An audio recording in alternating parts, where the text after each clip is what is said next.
आज मैं आप लोगों को एक्सरसाइज 4.1 का क्वेश्चन नंबर 2 का पहला क्वेश्चन बताने जा रहा हूं। जैसा क्वेश्चन नंबर 2 में लिखा है, निम्न स्थितियों को द्विघातीय समीकरण के रूप में निरूपित कीजिए। मतलब आपको क्वेश्चन को पढ़ना है और द्विघातीय समीकरण के रूप में निरूपित करना है। आपको दिखाना है कि ये द्विघातीय समीकरण है। ठीक है, चलिए तो पहला क्वेश्चन पढ़ते हैं। पहला क्वेश्चन देखिए, लिखा हुआ एक आयताकार भूखंड का क्षेत्रफल 528 मीटर स्क्वायर है। क्षेत्र की लंबाई मीटर में दिया हुआ है। लंबाई, क्षेत्र की लंबाई चौड़ाई के दुगुने से एक अधिक है। हमें भूखंड की लंबाई और चौड़ाई ज्ञात करनी है। तो आपको ज्ञात करना है लंबाई और चौड़ाई, लेकिन आपको निरूपित केवल करना है द्विघातीय समीकरण के फॉर्म में और छोड़ देना है। द्विघातीय समीकरण मतलब क्वाड्रेटिक इक्वेशन के फॉर्म में आपको निरूपित करना है। चलिए तो हम लोग सॉल्व करते हैं। सबसे पहले आप जो आयताकार भूखंड है ना, आप उसकी लंबाई और चौड़ाई को कुछ मान लीजिएगा। तो क्वेश्चन में कहता है कि क्षेत्र की लंबाई चौड़ाई के दुगने से एक अधिक है, तो आप चौड़ाई को मानिए। तो आप लिखिएगा माना आयताकार भूखंड, माना आयताकार भूखंड की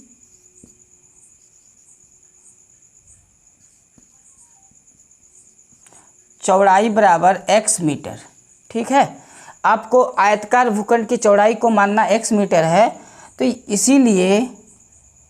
इसीलिए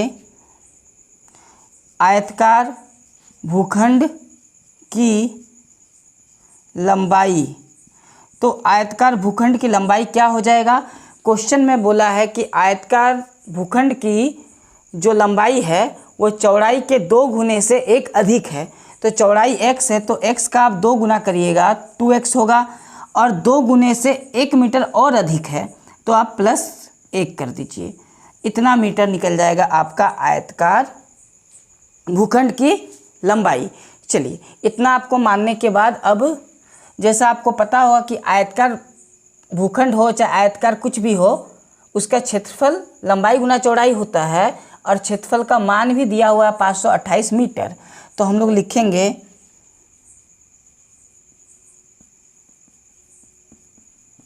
प्रश्न अनुसार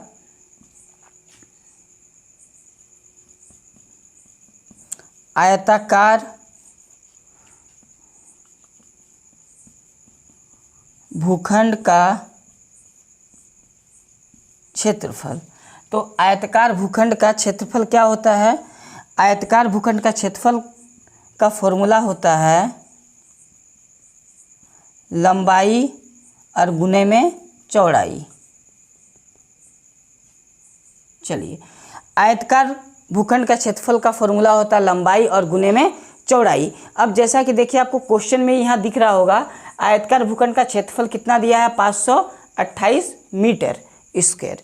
तो आप आयताकार भूखंड का क्षेत्रफल के नीचे ना 528 लिख दीजिए, क्योंकि इसका वैल्यू दिया हुआ है पहले से क्वेश्चन में। और लंबाई का मान कितना माने हैं? 2x + 1, और गुना में चौड़ाई का मान कितना माने हैं? x। बस मान को आप रख दीजिए और दोनों को इंटू कर दीजिए।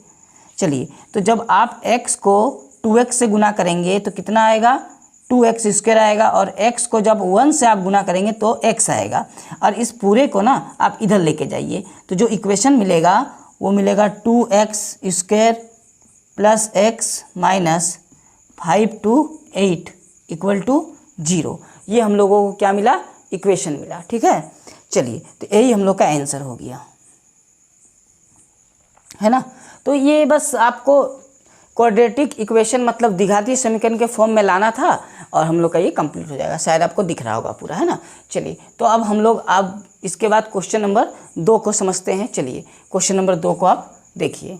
चलिए, तो अब हम लोग क्वेश्चन नंबर 2 को देखते हैं। देखिए, जैसा कि क्वेश्चन नंबर 2 में लिखा है, 2 क्रमगत धनात्मक पूर्णांकों का गुणनफल 306 है। हमें पूर्णांकों को ज्ञात करना है। तो यहाँ जो 2 क्रमगत दिया है ना, क्रमगत धनात्मक पूर्णांक, इसका मतलब जो नंबर हम लोग मानेंगे वो पॉजिटिव होना चाहिए, धनात्मक का मतलब होता है वो प्लस में होना चाहिए, और ये पूर्णांक है और क्रमगत है। तो आपको करना क्या है ना, आप लिखिए माना 2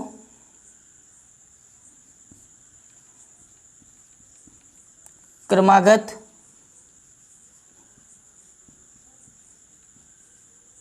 धनात्मक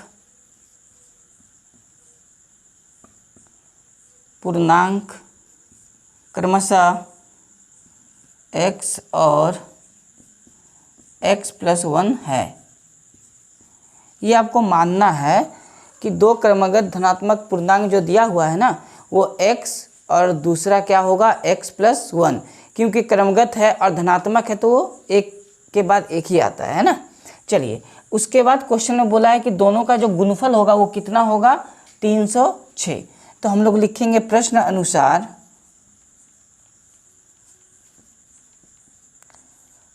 अनुसार अब ये जो 2 धनात्मक पूर्णांक माने हैं इन दोनों को आप गुना करिए और आएगा कितना 306। तो x गुना x+1 = 306 है ना। अब इसको सॉल्व करना है, x को आप इस x से गुना करिए x² आएगा, x को 1 से गुना करने पर x आएगा। इसको उठा के ले आइए पहले, ये बराबर के बाद था, इसको बराबर का पहले करना है। तो कितना आएगा -306 = 0।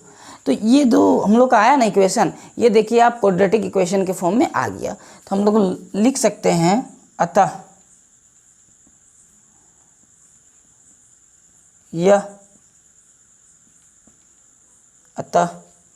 यह द्विघात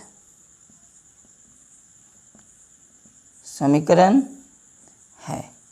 ठीक है, ये जो समीकरण आया वो क्या आया, द्विघात समीकरण।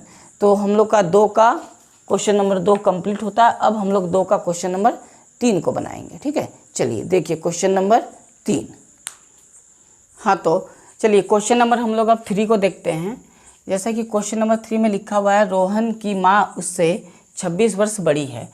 जैसा कि साफ साफ क्वेश्चन में लिखा हुआ है जो रोहन की माँ है ना वो रोहन से 26 वर्ष बड़ी है। उसके बाद लिखा हुआ है उनकी आयु वर्षों में का गुणनफल अब से 3 वर्ष पश्चात 360 हो जाएगी। हमें रोहन की वर्तमान आयु ज्ञात करनी है और हमको ये क्वेश्चन पढ़ के अब हम लोगों को क्वाड्रेटिक इक्वेशन के फॉर्म में लाना है, मतलब द्विघातीय समीकरण के फॉर्म में लाना है। तो देखिए आपको करना क्या है ना, सबसे पहले लिखा हुआ है रोहन की माँ उससे मतलब रोहन से 26 वर्ष बड़ी है। तो आपको करना क्या है ना, आप मान लीजिए माना रोहन की वर्तमान आयु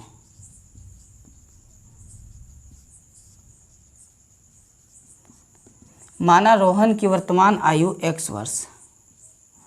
जब रोहन की वर्तमान आयु x वर्ष है तो उसकी माँ रोहन से 26 वर्ष बड़ी है, इसीलिए रोहन की माँ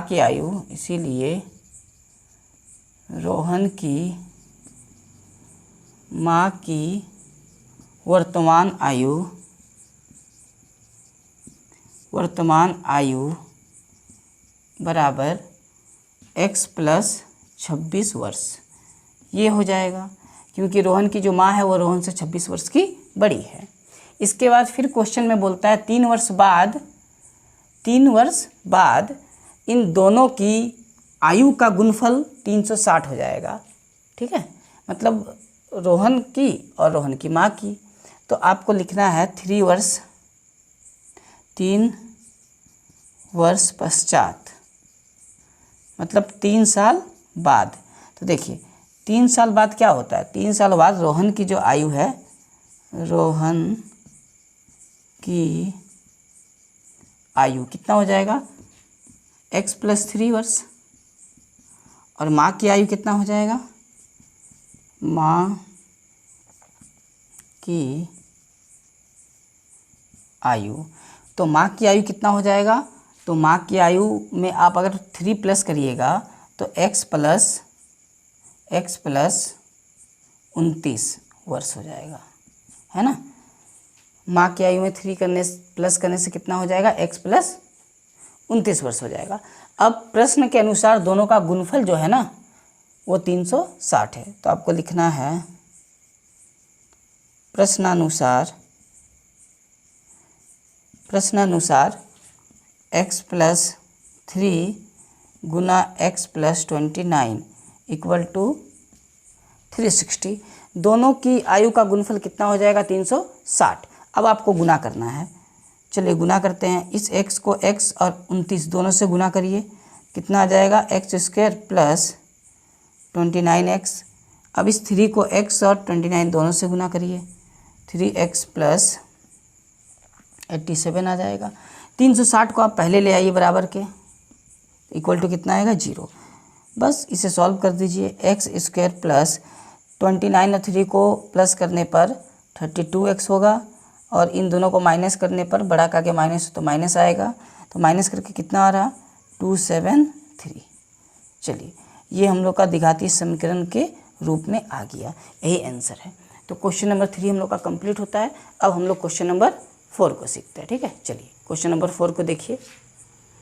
क्वेश्चन नंबर 4 को देखिए, जैसा कि लिखा है, एक रेलगाड़ी 480 किलोमीटर की दूरी समान चाल से तय करती है। यदि इसकी चाल 8 किलोमीटर प्रति घंटा कम होती तो वह उसी दूरी को तय करने में 3 घंटा अधिक लेती। हमें रेलगाड़ी की चाल ज्ञात करना है, ठीक है। तो सबसे पहले आप मान लीजिए कि रेलगाड़ी की जो चाल है ना वो x किलोमीटर प्रति घंटा है। तो हम लोग सबसे पहले क्या करेंगे, लिखेंगे माना रेल गाड़ी की चाल बराबर x किलोमीटर प्रति घंटा। आप मान लीजिएगा सबसे पहले रेलगाड़ी की चाल x किलोमीटर प्रति घंटा है।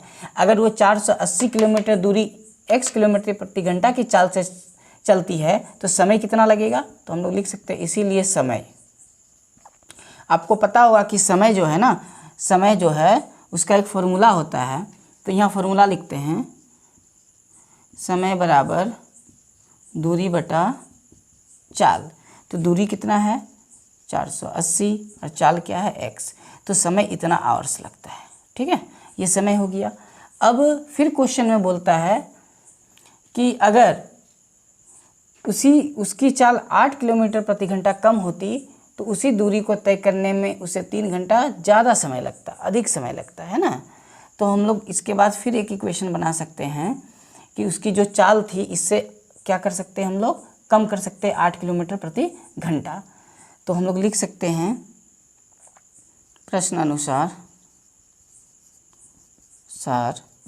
प्रश्नानुसार जब उसका चाल x से 8 किलोमीटर प्रति घंटा कम हो जाए तब उसकी चाल क्या होगा, तो उसकी समय की चाल तो होगा x माइनस 8 किलोमीटर, लेकिन समय क्या होगा, तब समय होगा इतना बटा इतना, मतलब तब समय होगा 480 बटा x माइनस 8, है ना। ये समय आया, लेकिन जो अब समय लग रहा वो पहले से क्या लग रहा, 3 घंटा अधिक लग रहा। मतलब अभी जो समय लग रहा है ये, अब पहले जो समय लग रहा है ये, दोनों का जो अंतर है ना वो कितने का है, 3 घंटा का है। इक्वल टू क्या लिख सकते हैं हम लोग, 3 लिख सकते हैं। अब इसको जरा आप सॉल्व कर लीजिए, क्वाड्रेटिक इक्वेशन आ जाएगा, द्विघातीय समीकरण के रूप में आ जाएगा। तो सॉल्व कैसे करना है, आप इन दोनों को लॉस करिए, तो इन दोनों का लॉस कितना आएगा, x माइनस 8 और x आएगा। अब यहाँ से 480 आप कॉमन ले लीजिए, 480 कॉमन आया, x इससे गुना होके x आया, ये x माइनस 8 इससे गुना होगा, ये तो कॉमन में है ना, तो यहाँ 1 है, कॉमन होने पर क्या बचता है, 1 बचता है। 1 से इसको जब आप गुना करिएगा तो x माइनस 8 आएगा, लेकिन इस माइनस के चलते ये माइनस क्या हो जाएगा, प्लस हो जाएगा, ब्रैकेट बंद। अब आप इसको ब्रैकेट अच्छा से दीजिए। अब माइनस माइनस कटा, तो अब ये पूरा इससे गुना हो जाएगा, तो ये पूरा जब इससे गुना होगा तो क्या होगा, 3x होगा। 3x को आप x से गुना करिएगा तो 3x स्क्वायर आएगा, और 3x को आप 8 से गुना करिएगा तो माइनस 24x आएगा। और यहाँ बचा कितना, 480, और ये 8 से गुना होके इधर आएगा तो हो जाएगा 0, 8 64 का 4 हाथ में रहा 6, 8 4 32 और 6 38 इक्वल टू 0। अब इनमें से आप 3 कॉमन ले लीजिए, तो 3 कॉमन लीजिएगा तो क्या बचेगा एक्स स्क्वायर, यहाँ से 3 कॉमन लेने पर क्या बचेगा 8x, और यहाँ से 3 कॉमन लेने पर क्या बचेगा -1280। ठीक है, ये आएगा। ये आप देख पा रहे होंगे कि ये क्या है, द्विघातीय समीकरण के रूप में है। तो हम लोग का फाइनली ये क्वेश्चन पूरा कंप्लीट होता है, और इसी के साथ एक्सरसाइज 4.1 का क्वेश्चन नंबर 2 का सारा सवाल कंप्लीट होता है। आप इसे आंसर लिख सकते हैं। ठीक है, यही हम लोग का द्विघातीय समीकरण के रूप में है। चलिए, तो यहाँ तक समझ में आया, कोई प्रॉब्लम नहीं है। अब इसके बाद हम लोग एक्सरसाइज 4.2 को सीखेंगे। ठीक है, इसके बाद मैं आपको एक्सरसाइज 4.2 को बताने जा रहा हूँ। ठीक है, बताऊँगा। चलिए, तो तब तक के लिए बाय, थैंक यू।